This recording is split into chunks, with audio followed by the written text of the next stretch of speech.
മുൻപത്തെ വസ്തുവക വേണമെങ്കിൽ ഏറ്റെടുക്കാനാകുമെന്നാണ് സംസ്ഥാന സർക്കാർ വ്യക്തമാക്കിയിരിക്കുന്നത്. ഹൈക്കോടതിയിലാണ് സർക്കാർ നിലപാട് വ്യക്തമാക്കിയിരിക്കുന്നത്. മുൻപത്തെ ജനങ്ങൾക്ക് ഭൂമി ഉടമസ്ഥതയ്ക്ക് മതിയായ രേഖകളുണ്ടെന്നും സർക്കാർ. രേഷ്മ, കേൾക്കാമെങ്കിൽ എന്തൊക്കെ കാര്യങ്ങളാണ് സർക്കാർ കോടതിയിൽ വ്യക്തമാക്കിയത്?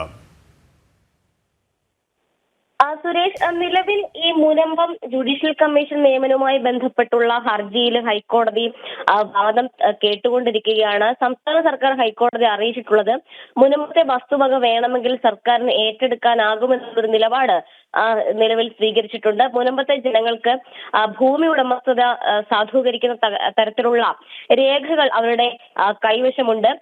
ജനങ്ങൾ നേരിടുന്ന പ്രശ്നങ്ങൾ പഠിക്കുക എന്നുള്ള ഒരു ഉദ്ദേശത്തിന്റെ അടിസ്ഥാനത്തിലാണ് ജുഡീഷ്യൽ കമ്മീഷനെ നിയമിച്ചിട്ടുള്ളത്.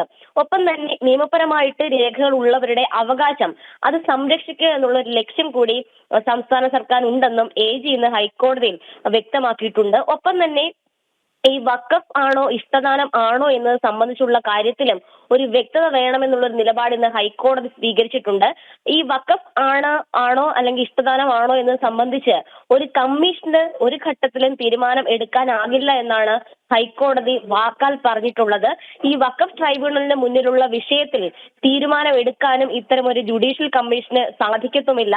എന്തായാലും ഫറൂഖ് കോളേജ് പറഞ്ഞിരിക്കുന്നത് ഈ ഭൂമി ലഭിച്ചിരിക്കുന്നത് ഇഷ്ടദാനം എന്നുള്ള രീതിയിലാണ്. പക്ഷേ ഇവിടെ വഖഫ് അവകാശവാദം ഉന്നയിക്കപ്പെട്ട ഒരു സാഹചര്യത്തിൽ ഇതുമായി ബന്ധപ്പെട്ട് നിയോഗിക്കപ്പെട്ട കമ്മീഷന് അതിന്റെ അധികാരം ഏത് വിധത്തിൽ ഉപയോഗിക്കാനാകുമെന്നുള്ള കാര്യത്തിലാണ് ഹൈക്കോടതി പരിശോധന നടത്തുന്നത്. എന്തായാലും വഖഫ് സംരക്ഷണ വേദി പറഞ്ഞിട്ടുള്ളത് നിലവിലെ ജുഡീഷ്യൽ കമ്മീഷന്റെ നിയമനം അത് നിയമവിരുദ്ധമാണ്.